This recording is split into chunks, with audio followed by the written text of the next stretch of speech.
రామకృష్ణ పరమహంస ఒక అద్భుతమైన ఆఖ్యానం చెప్పేవారు. చాలా తేలికగా అర్థమయ్యేట్టు ఎంత అద్భుతంగా చెప్తారో చిన్న కథలే. వెనకటికి ఓ గురువు గారితో పాటు ఒక బ్రహ్మచారి వెడుతుండేవాడు. ఒకసారి అన్నాడు, గురువు గారు, నేను ఇక్కడ కూర్చుని బాగా శ్రద్ధగా తపస్సు చేద్దాం అనుకుంటున్నాను గురువు గారు అన్నాడు. గురువు గారు చాలా సంతోషించారు. మంచిదిరా నాయన, చక్కగా కూర్చుని తపస్సు చేసుకో. ఇక్కడ నువ్వు తపస్సు చేయడం అంటే అలా కూర్చుని తపస్సు చేస్తుంటే ఒక రోజున వాన వస్తుంది, ఒక రోజున ఎండ వస్తుంది. శరీరాన్ని రక్షించాలి కదా. శరీరం అద్యంకుల ధర్మసాధనం. ఇది ధర్మసాధనం, ఇది పడిపోతే ఎలా? దీన్ని కాపాడాలి. అందుకని 4 అరణ్యంలోంచి కర్రలు తెచ్చుకో, పాతు 4 కొబ్బరాకులు తాటాకులు తెచ్చుకో, పందిరి కూర్చో, దాని కింద చేసుకో తపస్సు. గురువు గారు ప్రేమతో చెప్పారు. ఆయన చక్కగా తీసుకొచ్చాడు. ఏదో 4 కర్రలు పాతాడు, 4 కొబ్బరాకులు వేసాడు, తాటాకులు వేసాడు, కూర్చుని జపం చేసుకున్నాడు. మరి మర్నాడు పొద్దున్న స్నానం చెయ్యాలా? స్నానం చేశాడు. ఉన్నదేమిటి కౌపీనం, ఓ గోచీ గుట్టుంది ఆయనకి. ఉన్నవి 2 గోచీలు. ఓ గోచీ తీశాడు, తడిపాడు. ఇంకో గోచీ పెట్టుకున్నాడు. ఈ గోచీ తీసుకొచ్చి ఓ తాడు ముక్కో, ఓ అరిటాకో, ఓ తీగో ఏదో కట్టాడు, దాని మీద ఆరేశాడు. మన ఆకలి అన్నది ఉంటుంది కదా. భవతి భిక్షాందేహిని పక్క ఊళ్ళోకి వెళ్ళి భిక్షాటన చెయ్యాలిగా. ఆకలి తీరే వరకు భిక్షాటన చేసి వచ్చాడు. మళ్ళీ మధ్యాహ్నం స్నానం చేయాలిగా. స్నానం చేద్దామని చెప్పి స్నానానికి వెడుతూ ఈ గోచీ తీశాడు. అక్కడ ఎలకలు ఉన్నాయి, అవి అలా వెడుతూ కొరికేసాయి. ఎలా? పాపం ఆ గోచీతోటి ఏదో ఆ రోజు గడిపేశాడు. మర్నాడు ఊళ్ళోకి భిక్షకి వెళ్ళినప్పుడు, అమ్మ 2 గోచీలు కూడా ఇద్దరు అన్నాడు. వాళ్ళు ఏదో 2 గోచీలు కూడా ఇచ్చారు. మళ్ళీ తెచ్చాడు, ఆరేశాడు. ఎందుకైనా మంచిదని ఓ గోచి ఇక్కడ, ఓ గోచి అక్కడ అన్నాడు. ఎలకలకి దూరం ఏంటి, మళ్ళీ కొరికేసి. ఎలా? రోజు వెళ్ళే అమ్మాయి కమలం, ఓ గోచీ గుడ్డ కూడా అనేవాడు. వాళ్ళు చూసి అన్నారు, ఈ రోజు గోచీలు కూడా ఎక్కడి నుంచి తీసుకురారు నీకు? ఒక పని చేయండి, మీకు ఎందుకు రోజు గోచీలు అంటే ఏం చేయను, ఎలకలు కొరికేస్తున్నాయి వాటిని. ఓ పని చేయండి, మా ఇంట్లో పిల్లి ఈనింది, ఓ పిల్లి పిల్లని ఇస్తాం, మీ ఇంటికి పట్టుకోండి, ఆ పాకలో పెట్టుకోండి. అది మేవ మేవ అని తిరుగుతూ ఉంటుంది. ఆ పిల్లి తిరగడం మొదలెట్టాక ఇంక ఎలకలు ఉండవు. కౌపీనం రక్షింపబడుతుంది. గోచీ గుడ్డ నుంచి ఈ పిల్లని అట్టుకెళ్ళాడు. ఆ మర్నాడు ఊళ్ళోకి వచ్చినప్పుడు, అమ్మ నాకు ఒక కమలం, పిల్లిక్కింది పాలు.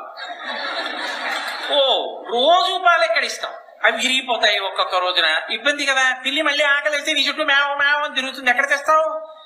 రోజు పాలు ఎక్కడ తెస్తాం కానీ ఒక ఆవుని ఇచ్చేస్తాం, పట్టుకెళ్ళిపోండి అని చెప్పి ఆవునిచ్చారు. ఆ ఆవుని పట్టుకెళ్ళాడు. ఇప్పుడు ఆవు, పిల్లి, ఎలకలు, గోచీగుడ్డలు, దండాలు, ఓ పందిరి. ఆవు పాలు సాయంకాలం పితికేస్తే ఇచ్చేస్తుంది రోజు గడ్డి. పోనీ అడవిలో వదిలిస్తే పులి తినేస్తే లేనిపోని ప్రారంభం. అందుకని మళ్ళీ వెళ్ళినప్పుడు, అమ్మ పాలక్కర్లేదు పిల్లికి, ఆవుకింత గడ్డి నాకింత కబడం అన్నాడు. రోజు గడ్డి ఎక్కడిస్తానయ్యా బాబు నీకు? ఇదిగో మీ ఉంటున్నటువంటి ఆశ్రమం పక్కనే 2 ఎకరాల పొలం ఉంది, నీ పేరు మీద రాసి ఇచ్చేస్తున్నాం, అక్కడ కాస్త గడ్డి పొలం వేసుకోండి, వేసుకుని మీరు కూడా వర్షాకాలంలో రావక్కల్లా, ఏదో ధాన్యం పండించుకోండి, చక్కగా ఆ గడ్డి ఆవుకు పెట్టుకోండి అన్నాడు. మరి పొలం దున్నాలి, వాన వచ్చేసేట్టుంది. పొలం దున్నాలి, పొలం తను ఒక్కడు ఎలా దున్నుతాడు? ఓ 4 పాలేరు. అక్కడి నుంచి వాళ్ళకి ఏదో పండిన దాంట్లో ఇంత ఇస్తాను. అది విరగ కాసేసింది, పక్క ఎకరాలు, ఏమన్నా అది కూడా తీసుకుని మనం కడితే బాగుంటుందండి. బోలెడంత పొలం, బోలెడంత మంది పాలేర్లు, ఇతల పాడి. ఆ ఆవు అలా ఉంటుంది ఏమిటి, అది దూడలు నెట్టేసింది. బోల్డెం ఆవులు, ఎద్దుల కోసం బళ్ళు, బళ్ళ మీద సామాగ్రులు, ఇవన్నీ కోసి తెచ్చినవి, వీటి మీద వ్యాపారం, డబ్బు, bank account, ATM card, cheque book, ఇవన్నీ దాచుకోవడానికి ఒక పెద్ద డాబా. ఇవన్నీ ఉన్న తర్వాత ఒక్కడు చేసుకోలేక ఇబ్బంది అయిపోతోందని పెళ్లి చేసుకున్నాడు. ఒకళ్ళు వచ్చి పిల్లనిస్తా అన్నారు, పెళ్లి అయిపోయింది, పిల్లలు పుట్టారు, ఒక్కో పెద్ద ఐశ్వర్యవంతుడు అయిపోయాడు. అయిపోయిన తర్వాత గురువు గారు కొన్నేళ్లు పోయాక వచ్చాడు.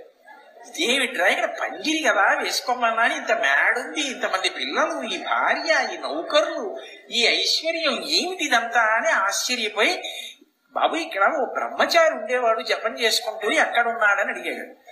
ఆ నౌకరు ఆశ్చర్యపోయి నోరిలా వెళ్ళబెట్టాడు. ఏమని చెప్తాడు ఈ కథ అంతా? అయితే ఆయనే చొరవ చేసి లోపలికి వెళ్ళాడు. శిష్యుడు మంచి పట్టు పీతాంబరం కట్టుకుని తిరుగుతున్నాడు. సే అని భార్యతో పిల్లలతో మాట్లాడు. గురువుగారు వెళ్ళన్నారు, ఒరే నేను పందిరేసుకు జపం చేయమన్నాను కదా, ఇవన్నీ ఏమిటిరా అన్నారు. గురువుగారు గుర్తొచ్చింది, గోచీగుడ్డ కాపాడుకోబోయానండి, ఇవన్నీ వచ్చాయి. కౌపీన సంరక్షణార్థం మొదలుపెట్టింది ఇంత సంసారం. జపం ఏమైంది?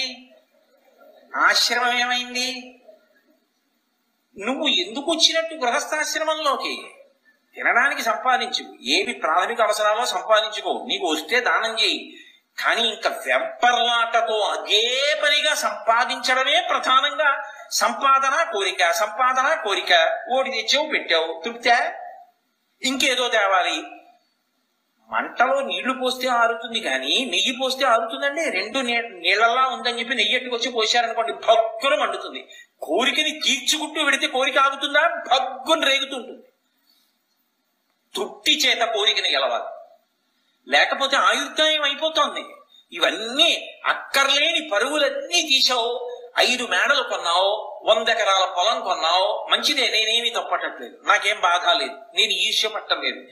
కానీ ఇది వెంపర్లాట కింద నీకు మారిపోతే ఆయుర్దాయం ఏమైపోయింది? పోయింది. ఒక రామ అన్నది లేదు, కృష్ణ అన్నది లేదు. పైగా అంటాడు, రిటైర్ అయిపోయిన తర్వాత ఇంకా కృష్ణ రామ అనుకుంటూ కూర్చుంటానండి అంటాడు. రిటైర్ అయిపోయిన తర్వాత ఏమంటాడు? సరే ఎందుకు లేదు, బాగుంది కానీ. కాబట్టి ఇంకా అలా సంపాదన సంపాదన సంపాదన అంటూ వెళ్ళిపోతే చిట్ట చివరికి ఎక్కడ తేలుతాడు? ఆగుతాడు. యమధర్మరాజు గారు ఊపిరి అయిపోవలసిన సమయం వచ్చేసింది, నిర్మోహమాటంగా పట్టుకెళ్ళిపోతాడు.